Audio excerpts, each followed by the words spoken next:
That's the problem. That's the core issue. They don't have a hard target. They want to know how deep, how big, how wide, how much disruption. Le monde entier est resté figé d'incrédulité lorsque History Channel a interrompu sa programmation habituelle pour une diffusion d'urgence à minuit. Sans bande-annonce, tape à l'œil, sans suspense. Un simple message sur écran rouge. Découverte confirmée. La chambre secrète d'Oak Island est ouverte. En quelques minutes, des millions de personnes se sont connectées à la chaîne, leurs écrans affichant en direct les images des côtes balayées par les vents de la Nouvelle-Écosse. Sous les projecteurs et les caméras des drones, l'impossible se déroulait en temps réel. Les portes scellées d'une chambre forte souterraine, restées intactes depuis les croisades, s'ouvrirent en grinçant tandis qu'un robot chenillé s'y insinuait. Ces poutres révélaient d'imposantes arches de pierre sculptées avec une précision céleste. Des constellations étaient gravées dans les murs, telles une carte du ciel. Pour ne rien manquer de cette découverte exceptionnelle, abonnez-vous, likes et activez les notifications. Car ce qui se trouve derrière cette porte dépasse tout ce que l'on n'a jamais imaginé. L'air était si lourd, si ancient, qu'il semblait porter le silence de 1000 ans. Puis, tandis que les caméras se resserraient, la voix de Rick Lagina a tremblé à l'antenne. Cela change tout ce que nous pensions savoir. Mais ce que le monde s'attendait à voir, un simple tas de pièces ou un coffre à bijoux poussiéreux, n'était pas ce qu'il l'attendait. Au contraire, à mesure que la machine s'enfonçait plus profondément, la chambre révéla quelque chose de totalement inattendu. Machines, engrenages géants en fer imbriqués avec des poulies en bois, système de pression scellé dans de la résine. Le tout était agencé avec une ingénierie d'une sophistication inouïe pour le 14e siècle. Des tuyaux jaillissaient des murs, leur fonction demeurant obscure, tandis que leviers et contrepoids se dressaient, gardiens des secrets de la chambre. Une faible lueur pulsait au cœur de la structure, non pas d'origine électrique, mais issue d'une réaction chimique ou alchimique conçue pour perdurer des siècles. L'équipage resta figé. Ce n'était pas un trésor. C'était une chambre forte mécanique. Une forteresse de mécanismes conçus pour protéger, voire pour fonctionner. Les questions fusaient de toutes parts lors de la retransmission. Les Templiers cachaient-ils de l'or? Ou avaient-ils bâti quelque chose de bien plus grand? Quelque chose qu'ils ne voulaient pas que le monde voie? La décision d'aller de l'avant fut prise avec une certaine appréhension, mais l'hésitation n'était plus envisageable. On actionna un levier, son contrepoids résonnant contre la pierre, et dans un grondement qui fit trembler la caverne, un second passage s'ouvrit béant. Des caméras se mirent en place pour immortaliser ce qui se trouvait à l'intérieur. Et cette fois, le trésor se révéla avec une force dévastatrice. Des caisses, scellées à la cire et cerclées de fer, s'ouvrirent en temps grand sous les coups des ouvriers, déversant leur contenu sur le sol de pierre dans une cascade éblouissante. Des lingots d'or, empilés comme des briques d'éternité, scintillaient sous les projecteurs, leur surface polie, reflétant des faisceaux lumineux vers les caméras. Des pièces de monnaie déferlaient en torrents. Byzantines, mauresques et même espagnoles, chacune portant les stigmates d'empires oubliés. Des calices incrustés de pierres précieuses roulaient hors de coffres brisés, leurs émeraudes captant la lumière, tandis que des croix et des couronnes d'or serties de saphir gisaient en amas désordonnés. Sur place, les experts, stupéfaits et tremblants, murmuraient dans leurs oreillettes que la valeur du trésor ne pouvait être inférieure à 250 millions de dollars. Et ce n'était que la partie émergée de l'iceberg. Mais même au milieu de cette richesse colossale, des détails commencèrent à inquiéter les observateurs. Certains lingots portaient des marques, des symboles qu'on ne trouvait dans aucun atelier monétaire ni trésor royal. D'étranges identifiantes codées qui laissaient penser que l'or n'était pas de la monnaie, mais un élément d'un système, peut-être des archives codées. Tandis que la caméra balayait le trésor éblouissant, un malaise s'empara de l'équipe. Ce n'était pas la fin d'un mystère. C'était comme un appât, un leurre destiné à aveugler par des richesses scintillantes. Tandis qu'autre chose, quelque chose de bien plus important, restait caché au plus profond du coffre. C'est alors qu'ils remarquèrent les ombres derrière les piles de coffres. Des boîtes en fer, scellées et empilées avec une précision quasi militaire, étaient à demi enfouies derrière le mur de trésor, comme si l'or avait été placé là pour les dissimuler. Lorsque les couvercles furent enfin soulevés, leurs scellés se brisant après des siècles de silence, le véritable secret fut révélé. Des paquets enveloppés dans de la toile cirée gisaient au sec et étonnamment bien conservés, protégés du temps comme si les Templiers avaient su précisément comment les préserver intacts. Des mains tremblaient, tandis que les manuscrits étaient déroulés sous la lumière crue des projecteurs.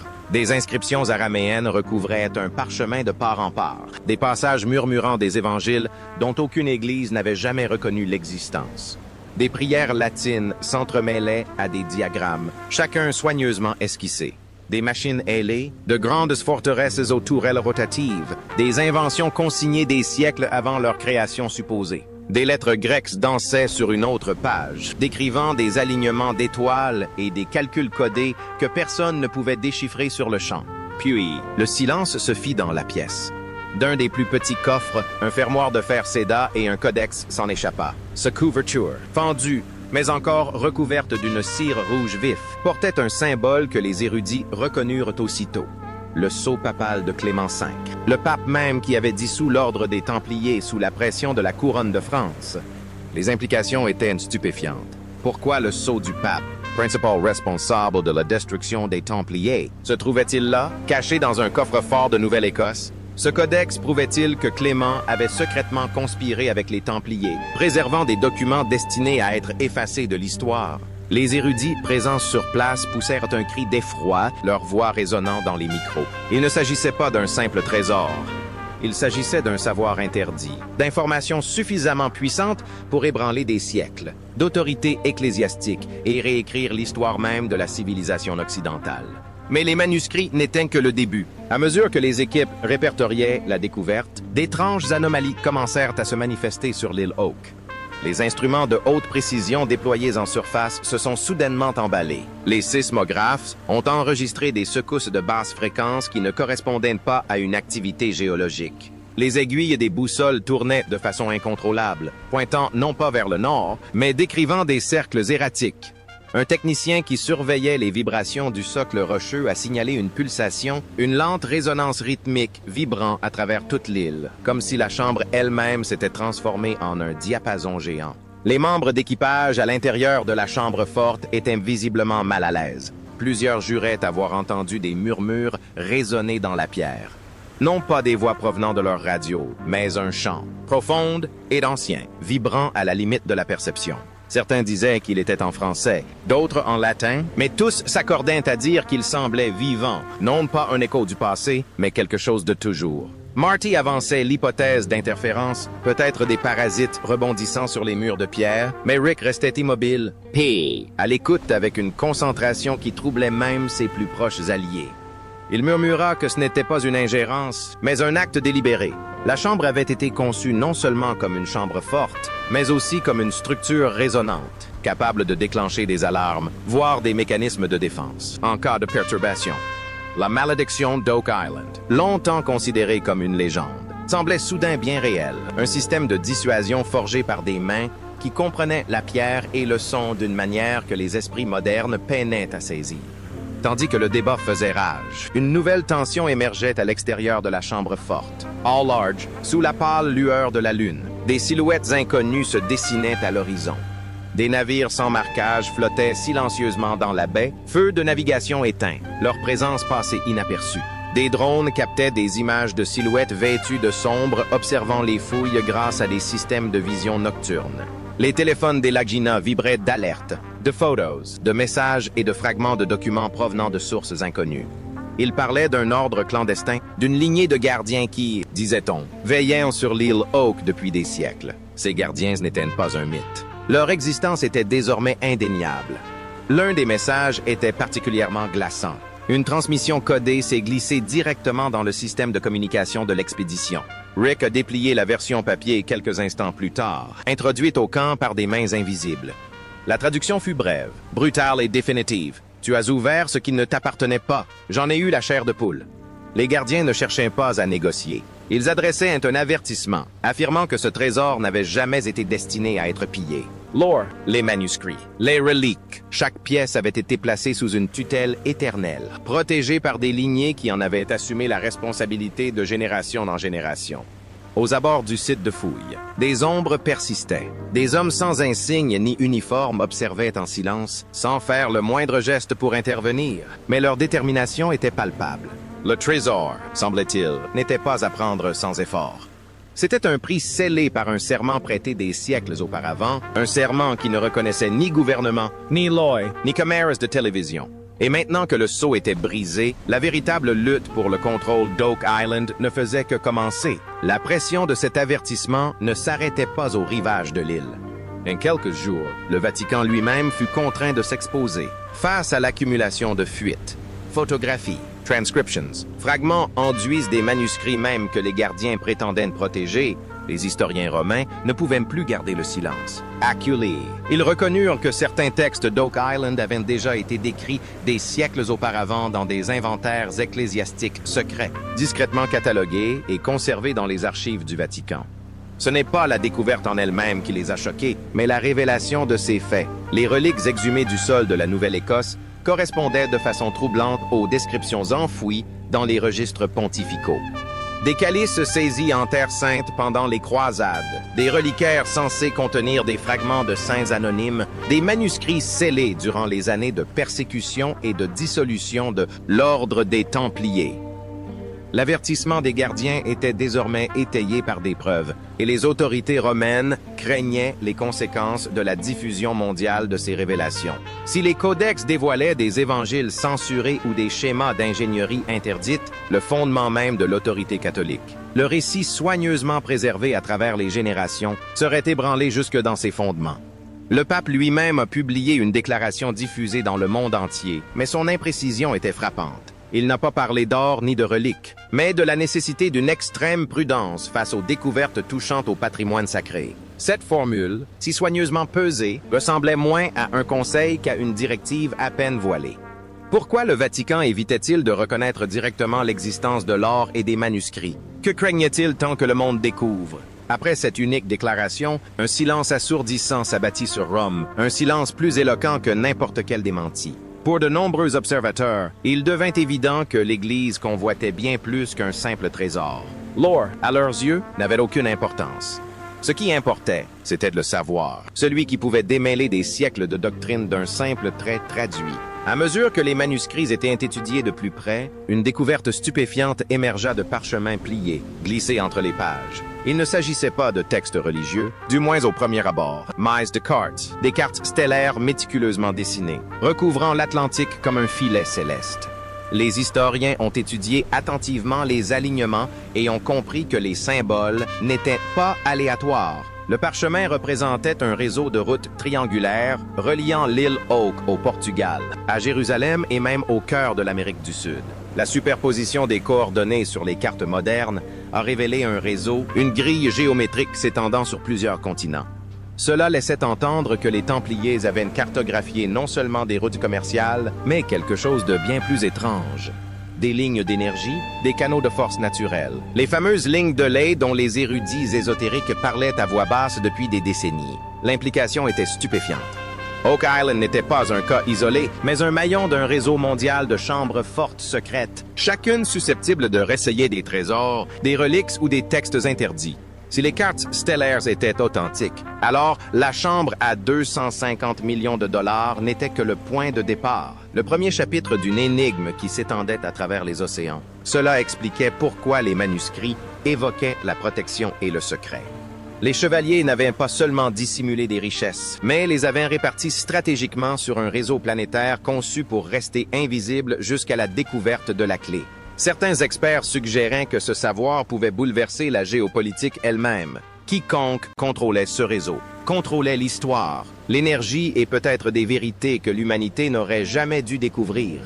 À mesure que cette révélation se répandait, les médias du monde entier s'en emparaient. CNN titrait « Le plus grand trésor du monde découvert ».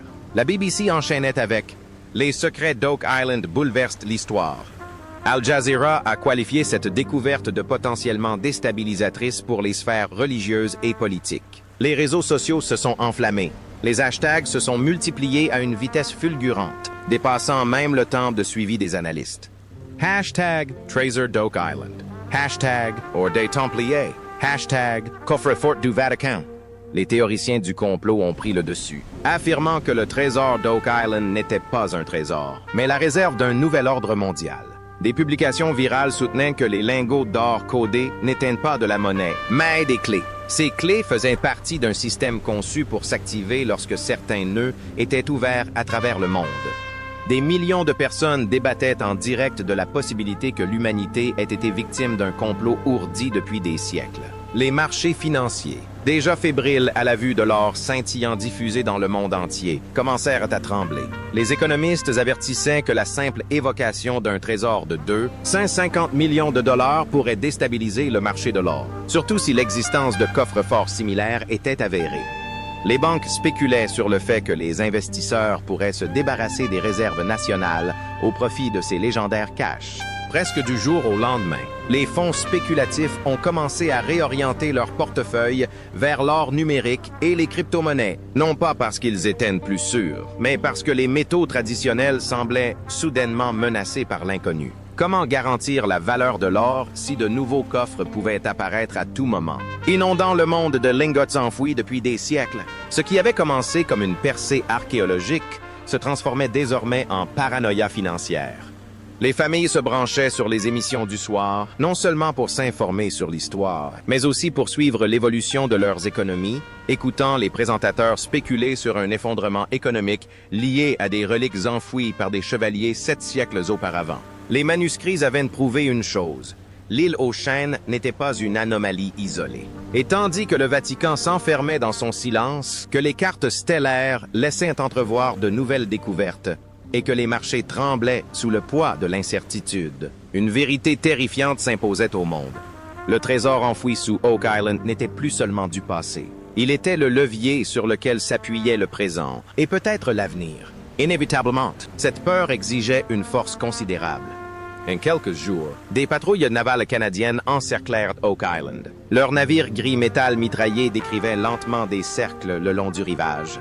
La nuit, des projecteurs balayaient les vagues, dissuadant journalistes, bateaux privés et même les curieux habitants qui considéraient depuis longtemps l'île comme une légende. Le gouvernement présenta ce cordon comme une mesure de protection du patrimoine. Mais pour les Laguna, cela ressemblait davantage à une prise de contrôle hostile. Des représentants officiels ont fait irruption sur le site de fouilles, munis de dossiers d'ordonnance, invoquant des lois nationales sur la préservation du patrimoine et des réglementations relatives au sauvetage maritime. La découverte, affirmait-il, n'appartenait pas aux frères qui avaient fouillé pendant des décennies, mais à l'État lui-même, qui devait en prendre soin conformément aux principes de la gestion archéologique. Les États-Unis sont rapidement entrés en lice, publiant des déclarations de droits patrimoniaux conjoints, faisant référence aux liens coloniaux anciens entre la Nouvelle-Écosse et les jeunes colonies américaines. À Huis-clos, les diplomates se disputaient la compétence territoriale, tandis que les avocats déposaient des requêtes devant plusieurs tribunaux. Les Lagina se retrouvèrent entraînés dans des audiences auxquelles ils n'avaient pas eu le temps de se préparer, confrontés à une avalanche de pression internationale. Ils plaidèrent pour leur droit à la communication de pièces, mettant en avant les décennies d'efforts, d'argent et d'obsession qu'ils avaient investis dans Oak Island. Mais ils n'étaient que des acteurs mineurs comparés au gouvernement et aux institutions qui voyaient dans ce trésor un moyen de pression. Des rumeurs circulaient dans les médias, évoquant des ventes aux enchères secrètes orchestrées en catimini, des élites privées offrant des milliards pour des reliques, des manuscrits, voire des caisses d'or destinées à disparaître discrètement dans des collections privées, à l'abri des regards. La frustration de Rick explosa lorsque les micros captèrent sa déclaration fracassante. Si ce trésor disparaît dans le secret, l'histoire d'Oak Island s'éteint. Ah. Tout notre travail, anéanti. Ces mots ont résonné sur les réseaux sociaux, attisant la colère du public. Mais dans les salles de réunion où se prenaient les décisions, les sentiments importaient peu. Tandis que ces batailles faisaient un rage à la surface, les excavateurs qui continuaient de sonder la chambre forte souterraine firent une découverte stupéfiante. Un tunnel secondaire, plus étroit mais manifestement artificiel, s'étendait sous la chambre au trésor. D'abord invisible, dissimulé derrière des pierres et des débris, il fut finalement repéré plus loin et plus profondément que quiconque ne l'avait imaginé grâce à un radar à pénétration de sol. À son extrémité se trouvait une porte scellée, dont la surface était recouverte de couches durcies de plomb en fusion. La porte était ornée, gravée de façon indubitable, de l'aigle bicéphale, symbole ayant traversé les empires, de Byzance au Saint-Empire romain germanique, et adopté plus tard par des ordres secrets évoqués dans la tradition maçonnique. La découverte stupéfia les historiens présents sur les lieux. Si la chambre dorée était extraordinaire, cette porte laissait présager tout autre chose. Un coffre-fort lié non seulement aux Templiers, mais aussi à l'évolution des sociétés secrètes à travers les siècles. Des techniciens ont effectué des analyses, et les résultats ont stupéfié même les plus sceptiques. Derrière le seau de plomb se cachait une chambre bien plus vaste que la salle du trésor déjà découverte. Son volume laissait supposer une caverne capable d'abriter non pas des millions, mais des milliards de reliques, d'artefacts, voire peut-être quelque chose de tout à fait différent. Et puis, il y eut la résonance. Les instruments captèrent des vibrations graves et pulsées, plus fortes ici que partout ailleurs sur l'île. Des fréquences si intenses que le sol lui-même semblait vibrer au rythme d'un battement de cœur invisible. L'équipe commençait à s'inquiéter. Les caméras capturaient Marty, immobile sur le seuil, le front ruisselant de sueur malgré l'air froid de la caverne. Sa voix était basse, mais sa gravité résonnait dans tous les micros. Ce n'est pas fini. Nous n'avons ouvert que la première serrure. Le monde, cependant, ignorait tout de ces révélations plus profondes. Ce qui était présenté au public était soigneusement sélectionné. Des images de lingots d'or empilés avec soin, de calices exposés sous verre, des manuscrits roulés dans des pochettes protectrices. Le trésor de 250 millions de dollars a été catalogué, mais son histoire est tombée dans l'oubli, noyée sous les rumeurs d'artefacts disparus dans les coffres-forts du gouvernement avant même que leur documentation ne soit achevée. Les téléspectateurs exigeaient la transparence, leur indignation s'exprimant avec force à la télévision et sur les forums en ligne. Pourtant, chaque demande se heurtait au même mur de silence. Des fragments du trésor ont été progressivement transférés dans des musées, souvent accompagnés de descriptions vagues et décontextualisées, tandis que des rumeurs laissaient entendre que les manuscrits les plus précieux avaient été discrètement placés sous la garde du Vatican pour ne plus jamais être revus. Durant toute cette période, les Laginas se trouvaient dans une position délicate, acclamés par le public comme des héros, mais considérés comme des obstacles par les autorités. Rick, en particulier, portait ce fardeau avec une lourdeur grandissante, ses propos devenant de plus en plus sombres à chaque apparition devant la caméra. Debout dans la chambre qui avait absorbé des décennies de sa vie, il ne parlait pas de richesse, mais de vérité. Le trésor n'a jamais été l'or, dit-il d'un ton neutre, fixant le tonnel scellé en contrebas. Le trésor, c'était le secret. Son ton n'était pas triomphant, mais sombre, comme s'il savait que la découverte avait libéré des forces qui les dépassaient. La retransmission s'acheva non pas sur une note de célébration, mais sur un sentiment d'inquiétude. La chambre profonde demeurait silencieuse, sa porte scellée par la fusion intacte, sa résonance vibrant comme le souffle d'une présence vivante sous l'île. Le premier coffre avait ébloui le monde par son or, ses reliques, ses manuscrits interdits, mais le véritable trésor demeurait scellé, plus dangereux, plus lourd de conséquences et plus mystérieux que tout ce que les Lagina avaient osé imaginer. Et même si les caméras s'éteignaient et que les écrans plongeaient dans le noir, le poids de ce qui reposait enfoui pesait sur la conscience de millions de personnes. Le plus grand secret d'Oak Island dormait encore, et le réveiller pourrait tout changer.